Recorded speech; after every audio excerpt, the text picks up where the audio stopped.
میں بھی جب قلات میں گیا نا، 2 مہاراج سے ملاقات ہوئی، دونوں کی شادی نہیں ہوئی تھی. ایک تو ینگ تھے ذرا، دوسرے تھوڑے ایجڈ تھے، ان کا انٹرویو نہیں آیا. تو وہ بھی نہیں، اتنے بڑی عمر کے ہو گئے، ان کے بچے گھوم رہے ہیں وہاں. میں نے بار بار پوچھا یہ بچے آپ کے ہیں؟ کہنے نہیں میرے نہیں ہیں. پھر میں نے پوچھا یہ بچے آپ کے ہیں؟ کہنے میرے نہیں ہیں. بھائی میں نے تو شادی نہیں کی. ایک دم میرے شوق ہوا. میں نے کہا بھائی مہاراج کیا کر رہے ہو؟ قال النبی صلی اللہ علیہ وسلم تزوجوا ولا تکونوا کرہبان النصارى، نکاح کرو عیسائیوں کے پادریوں کی طرح نہ بنو. کیا کرتے ہیں؟ واتقوا اللہ الذی تساءلون به الارحام. دولہا دلہن کو سمجھایا جا رہا تھا انسان کے بچے بن جاؤ. یہ خطبہ ایسا ہے، آپ نیٹ پہ لکھو اس کا ترجمہ آ جائے گا. پنڈت جی کی الفاظ لکھو تو نیٹ بولے گا پتہ نہیں کیا بول رہا ہے بھائی، تو میری کچھ سمجھ میں نہیں آ رہا. صحیح ہے نا؟ وہ پنڈت جی سے ہی پوچھنے پڑیں گے. میں تو گیا تھا پنڈت جی سے پوچھنے کے لیے بھائی کچھ بتاؤ، لیکن میں نے کہا وہ پھر ناراض نہ ہو جائیں. پنڈت مہاراج تھے وہ، پنڈت جی تھے بھی نہیں. پتہ نہیں مہاراج میں پنڈت جی میں کیا فرق ہوتا ہے. وہ ان کے مفتی اعظم ہوتے ہوں گے شاید پنڈت، اور مہاراج نارمل مولانا ہوتے ہوں گے، تو شاید یہ ہوتا ہو، واللہ عالم. خیر، پھر اللہ نے کیا فرمایا؟ دوسری آیت جو پڑھی جاتی ہے، یا ایھا الذین آمنوا اتقوا اللہ وقولوا قولا سدیدا. ایمان والو اللہ سے ڈرو اور ہمیشہ سیدھی سیدھی بات کیا کرو. کیا کیا کرو؟ یہ نہیں کہ سچی بات.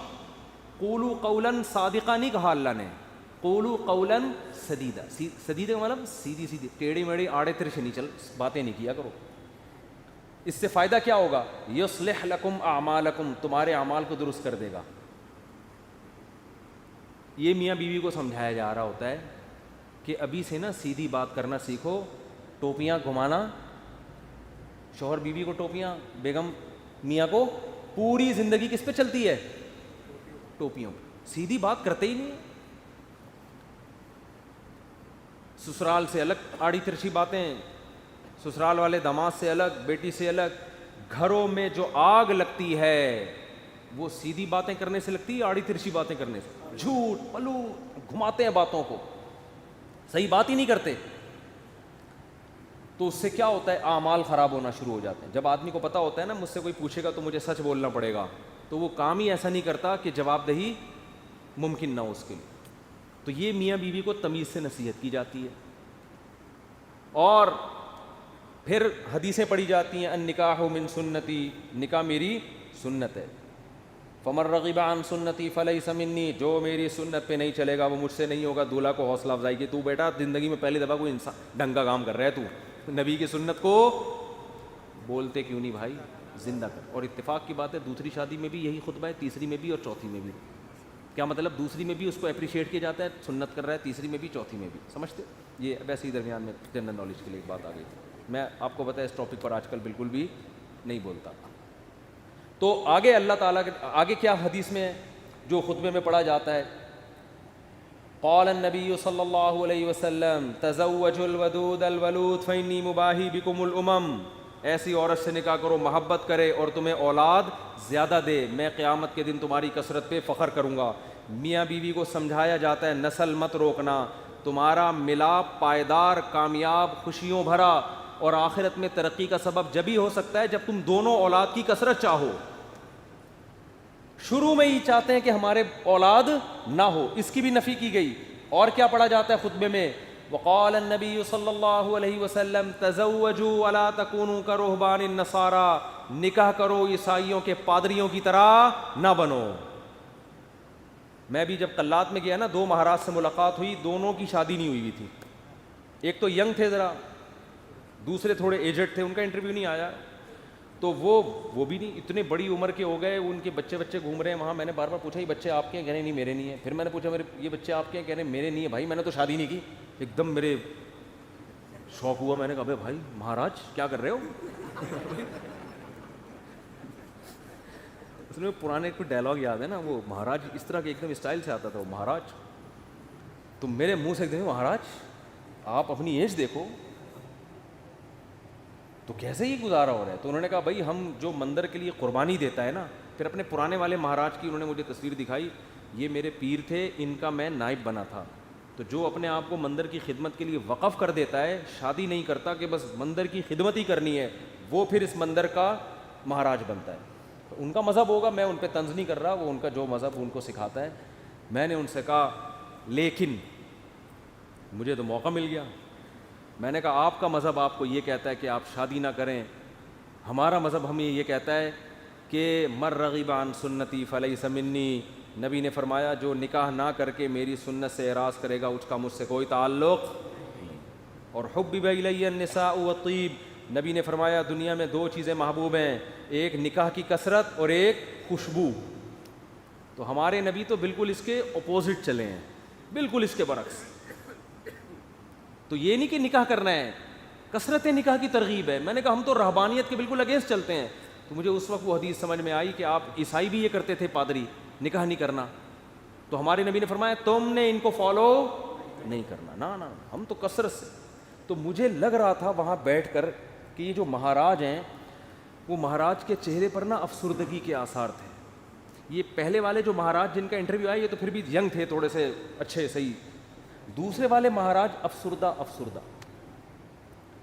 گھٹنوں میں بھی پرابلم, کچھ مسائل بھی تھے بیماریوں کے. تو میں مہاراج سے ریکویسٹ کرنے والا تھا کہ کر لیں شادی, یہ مسائل آپ کے نیچرل لائف کا کوئی آلٹرنیٹ نہیں ہے. مندر کی خدمت شادی کر کے بھی ہو سکتی ہے.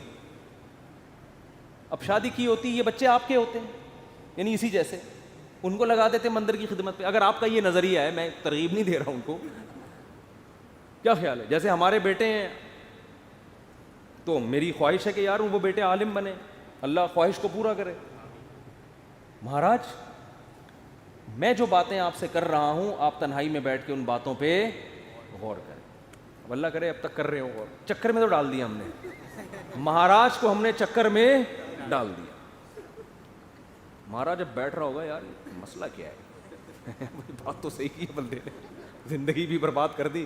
پھر میں نے مہاراج سے بھی کہا, میں نے کہا یہ بھی دیکھ لینا کہ آخرت میں اس شادی نہ کرنے کا کوئی ثواب بھی ملے گا. ایسا نہ ہو کہ نہ یہاں کے رہے نہ وہاں کے رہے. قرآن کہتا ہے الذین ضل سعیہم فی الحیاۃ الدنیا وہم یحسبون انہم یحسنون صنعا. قرآن کے الفاظ ہیں. بھائی ہندو یہ نہ سمجھیں کہ میں تو اسلام کی بات کروں گا نا, آپ کا مذہب اگر یہ کہتا ہے تو ٹھیک ہے بھائی آپ اس کو فالو کریں, آپ کو نہیں سمجھ میں آ رہا تو ہم کیا کہہ سکتے ہیں. لیکن ہمارا جو مذہب ہے وہ ہمیں کیا کہہ رہا ہے, وہ یہ کہہ رہا ہے کہ الذین ضل سعیہم فی الحیاۃ الدنیا. کچھ لوگ دنیا میں ایسے ہیں کہ جن کی کوششیں برباد ہو جائیں گی دنیا میں, حالانکہ وہ یہ سمجھ رہے ہیں کہ وہ بہت اچھا کام کر رہے ہیں. دیکھو ایک آدمی غلط کام کر رہا ہوتا ہے, غلط کو غلط سمجھ کے, اس کو پتہ ہے بھائی چرس پینے کا آخرت میں کوئی ثواب ملے گا, اور چرسی کو امید بھی نہیں ہوتی. وہ کہہ رہا ہو یار مجھے پتہ ہے آخرت میں بربادی ہے لیکن اب مزے اڑا لوں تھوڑی دیر کے. ہیروئنچی کو پتہ ہے آخرت میں بربادی ہے مگر مزے اڑا لو. زانی کو پتہ ہے آخرت میں بربادی ہے مگر مزے اڑا لو. لیکن کچھ لوگ ایسے ہوتے ہیں جو بڑی محنت کر رہے ہوتے ہیں, اپنی حلال خواہشات کو بھی قربان کر رہے ہوتے ہیں, اور وہ سمجھ رہے ہوتے ہیں آخرت میں مل جائے گا بدلہ. اللہ کہتے ہیں نہ دنیا میں ملے گا اور نہ آخرت. کیونکہ پیپر جو اللہ نے بنایا ہے نا اس کو فوکس کرنا ہے آپ نے. پیپر فزکس کا ہے اور آپ ریاضی کے مشکل ترین سوالات لے کے بیٹھ گئے, اور جو فزکس کا آسان سوال تھا اس کا آپ اس کو حل نہیں کر رہے. کیمسٹری کا آسان سوال تھا پانی کا فارمولا کیا ہے, ہائیڈروجن ڈائی آکسائڈ ہے نا, یہ بہت آسان تھا. آپ کہہ رہے تو بہت آسان ہے یار, یہ نہیں حل کرتا میں. مجھے اصل میں ایک فزکس کا ایک بڑی پیچیدہ ایکویشن ہے, اس کو میں حل کر سکتا ہوں. اس کو بیٹھ کے آپ نے حل کرنا شروع کر دیا. عقل مند کہے گا بھائی تیرے سے جو پوچھا گیا ہے اس کو تو فوکس کر, جو سوال پوچھا نہیں جا رہا اس کا جواب کیوں دے رہا ہے. اب آپ جواب میں یہ کہیں یار دیکھو میری اتنی محنت کر کے میں نے فزکس کی اس ایکویشن کو حل کیا ہے, میں یہ سوچ بھی نہیں سکتا کہ ممتحن اور ایگزامینر میری اس محنت کو ضائع کر دے, یقیناً 100 نمبر دے گا. اس سے کیا ہے 100 نمبر تجھے ہائیڈروجن ڈائی آکسائڈ لکھ دیتا مل جاتا ہے. آپ کے اتنے آسان سوال کے 100 نمبر نہیں ہو سکتے. یہ دلیل صحیح ہوگی نہیں یاری بات میرا خیال ہے. او بھائی یہ دلیل بالکل غلط ہوگی کہ یہ نہیں دیکھا جاتا کہ سوال مشکل ہے یا آسان. ہم نے دیکھا نا یوٹیوب پہ ایک ہندو کرالنگ کرتا ہوا پتہ نہیں دلی سے یو پی جا رہا ہے یا کہاں جا رہا ہے, لیٹ کے کہہ رہا ہے بھائی یہ پتہ نہیں کون سے بھگوان ہے جس کی روح خوش ہو جائے گی اس سے. تو آپ محنت بہت کر رہے ہیں, اس کا رزلٹ کیا ہے؟ 0. نبی صلی اللہ علیہ وسلم کو اطلاع ملی نا کہ ایک پیدل حج کرنے جا رہا ہے کوئی, منت مانی بھی اور طاقت بھی نہیں تھی. آپ نے فرمایا اللہ کو اس کی ضرورت نہیں ہے کہ تم اپنے آپ کو اس مصیبت میں ڈالو, یہ تو تمہاری اپنی تمہاری وہ ہے نا. اگر آپ میں استطاعت نہیں اور آپ پیدل جا رہے ہیں حج کرنے کے لیے تو یہ وہ چیزیں جو آپ نے اپنے اوپر لازم کر لی ہیں. تبھی قرآن کہہ رہا ہے لا تحرموا طیبات ما احل اللہ لکم, جو پاکیزہ چیزیں اللہ نے حلال کر دی ان کو حرام مت کرو, اپنے اوپر خامخواہ کی پابندیاں مت لگاؤ. ان پابندیوں سے تم تو ڈپریشن میں جا سکتے ہو, صحت برباد کر سکتے ہو. یہ ہم سے امیدیں مت لگانا کہ آخر میں تمہیں آخرت میں اس کا اجر ملے گا. 0 نمبر ہوں گے تمہارے, بلکہ الٹا گناہ ہوگا. تو میں ان سے کہہ رہا تھا بھائی تم شادی کر لیتے, بیوی بچے ہوتے, تمہاری ڈیزائرز پوری ہوتی ہیں, صحت اچھی ہوتی, تمہیں اولاد ملتی, اولاد کے تو دیکھ کے انسان کی بانچیں کھل جاتی ہیں. لیکن مہاراج کا اپنا نظریہ, وہ اپنی سوچ. بہر یہ بات, ہاں نکاح کے خطبے کی بات کر رہا تھا. تو نبی نے کیا فرمایا, تزوجوا ولا تکونوا کرہبان النصارى, نکاح کرو بھائی راہبوں کی طرح مت بنو. وہ سمجھتے ہیں نہ کر کے اللہ کو خوش کر لیں گے, ایسا نہیں ہے.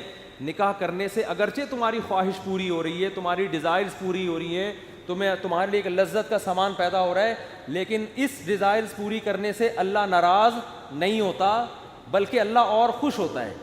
کیونکہ اللہ نے یہ رکھی اس لیے کہ تاکہ مرد عورت کے حقوق اٹھائے, ذمہ داریاں اٹھائے, اس کی اولاد کی تربیت کرے. اگر یہ ڈیزائرز پوری کرنے پر پابندی لگا دی جاتی, عورتوں کا بھی بیڑا غرق ہوتا اور تمہارا بھی, اور نسل بھی نہ بڑھتی جو اللہ چاہتا ہے. تو اب اصل جو میں ٹاپک کی طرف آتا ہوں, کتنا اچھا خطبہ ہے نا, یہ دولہا دلہن کو سمجھایا جا رہا ہے. وہ تو الگ بات ہے, دولہا دلہن خطبہ سنا اور پتلی گلی سے نکل لی, پوچھتے ہی نہیں کہ مفتی صاحب کچھ ترجمہ کرا دو, کیا کہا تھا نصیحتیں. وہ تو ان کا اپنا ہیڈک ہے نا, یہ اللہ کا قصور نہیں ہے, پوچھتے ہی نہیں, بس آ جاتے ہیں نادرا سے رجسٹرڈ ہو گیا. نادرا سے مفتی صاحب آپ نے کہا تھا 1 ہفتے کے اندر سرٹیفکیٹ مل جائے گا, وہ ولید سے رابطہ نہیں ہو رہا ہے, 1.5 ہفتہ ہو گیا ابھی تک. اس کی فکر ہوتی ہے بیوی میرے نام ہو جائے. میں ان سے کہتا ہوں دیکھو بیوی تمہاری ہو گئی ہے, نمبر پلیٹ ایشو ہو جائے گی تھوڑے دن. وہ ان کو فکر ہوتی ہے نا, ڈاکومنٹس نہیں بنے. میں نے کہا بھائی ابھی تمہارے نام رجسٹرڈ بھی ہو جائے گی, فی الحال بیوی کے ماتھے پہ لگاؤ اپلائڈ فار رجسٹر. یعنی یہ بک ہو چکی ہے, اب اس سے کوئی اور شادی کی کوشش نہ کرے. یہ لکھ دو اس پہ, اگر بہت زیادہ آپ کو خطرہ ہے نا بھاگ نہ جائے, کہیں نہیں بھاگے گی انشاءاللہ. اور اگر سلوک اچھا نہیں ہے تو رجسٹر ہونے کے بعد بھی بھاگ جائے گی, ہوتا ہے ایسا. تو وہ نادرہ کے کاغذ لے کے گھومتے رہو گے, جیسے میں اب تک وہ ٹھپے لے کے, سبزی والا جو پیسے لے کے بھاگا ہے نا, اس کے انگوٹھے لے کے 6 سال تک گھومتا رہا میں. انگوٹھا ابھی بھی رکھا ہوا, میں نے پھاڑ کے پھینک دیا. میں نے کہا یار انگوٹھے پہ تو کیس ہو نہیں سکتا, دل تو چاہ رہا تو اس انگوٹھے کو پکڑ کے لگاؤں میں.